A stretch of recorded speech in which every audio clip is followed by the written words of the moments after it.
Welcome back to TTS Daily. I'm Yi right here.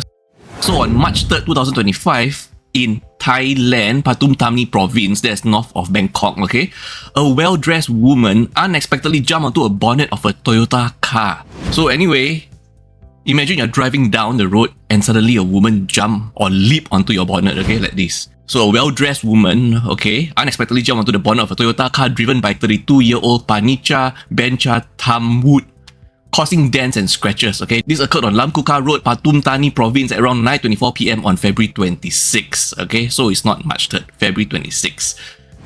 The woman was seen running towards the car, lying on the road even. Are we having some mental health crisis right here?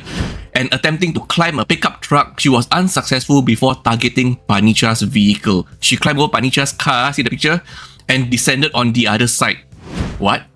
She climbed over Panicha's car and descended on the other side. You mean like Spider-Man? Do you mean she descended at the car boot? Really? Shocking the driver. I'm shocked also, okay?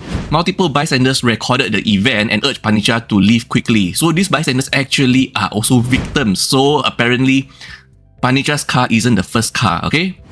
These women have been climbing 5 other cars throughout the night. Like, I don't know, maybe she's like sleepwalking and she's dreaming she's a spider or Spider-Man. So 5 similar incidents were reported on the same day. Panicha's dashboard camera captured clear footage later shared on social media as a warning to solo nighttime drivers. Video highlighted the woman's unusual behavior and the damage caused.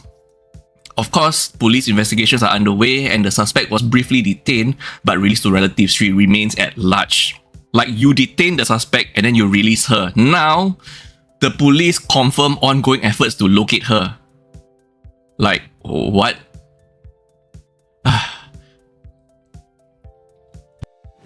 We're in Malaysia right now at Seremban, where Sharifah, 40-year-old hairstylist, is charged with voluntarily causing hurt to her husband, Muhammad, using a sharp object, dumbbells, and a broomstick, okay?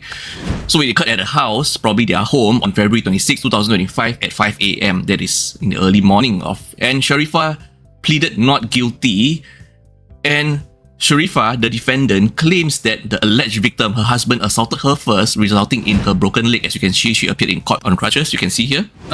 We have no further context on what happened, but it's just weird that she is the defendant here, but she claims that she was assaulted first. And her husband, the victim, has injuries such as lacerations, swelling, and even bite marks. So her weapons were not just sharp object, dumbbells, and a broomstick. That might have included. Sharifah was unrepresented in court and court set bail at ringgit $10,000, with the defendant Sharifah requesting a lower bail to support her 2 children from a previous marriage. This is an interesting case because allegedly she was assaulted first and yet she is the defendant here in this case.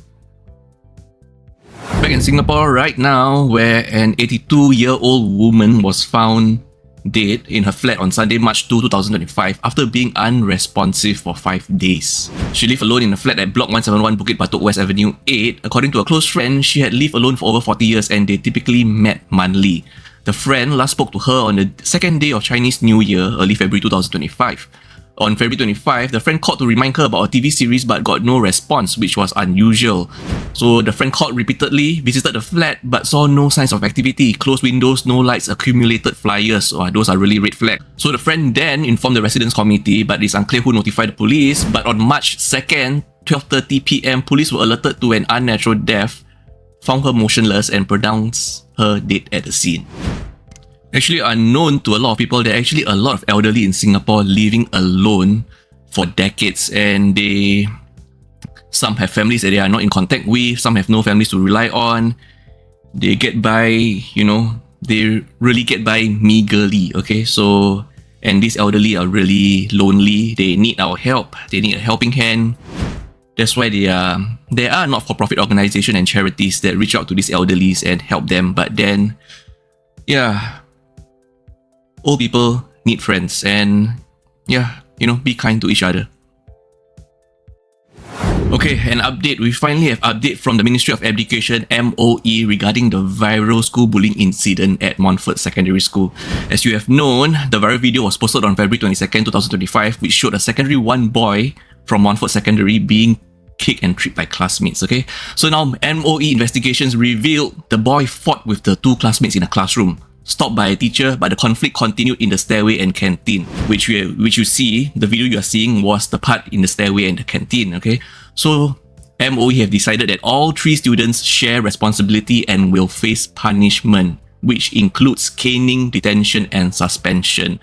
Okay, they have also received counseling. So just my personal point of view, this is done after investigation. So what sort of bullying is this? Is this a case of bullying, or is this just a case of conflicts between, three people? But even though 1 versus 2 is not entirely fair, but they have done their investigations. We do not know the details.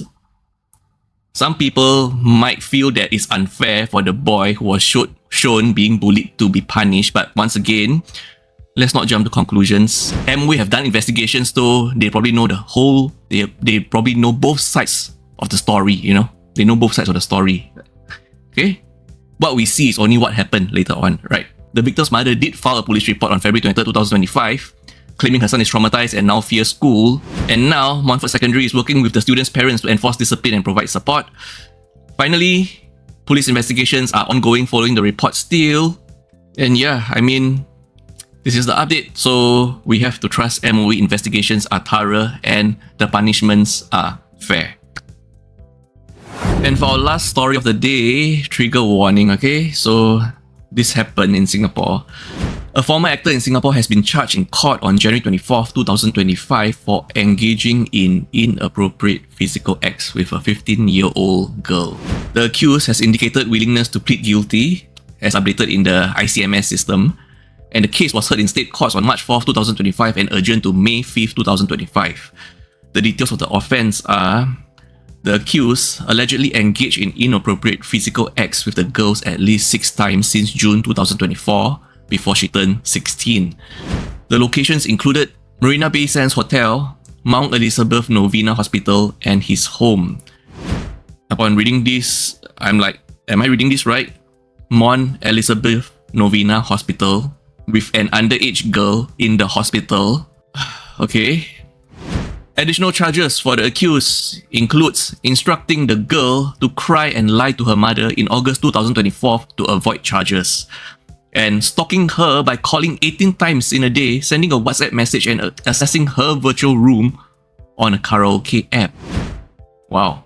The legal penalties of engaging in intimate acts with a minor, 6 counts, is up to 10 years in jail, a fine, or both per count. The Protection from Harassment Act, POHA, 1 count, is up to 1 year in jail, a fine, or both. Perverting the cause of justice, 1 count, up to 7 years in jail, a fine, or both. The accused is currently out on a 20,000 Singapore dollars bail. It seems that the identity of the accused was known to media initially via public records, but a gag order has been imposed after charges due to an alleged relationship with the victim.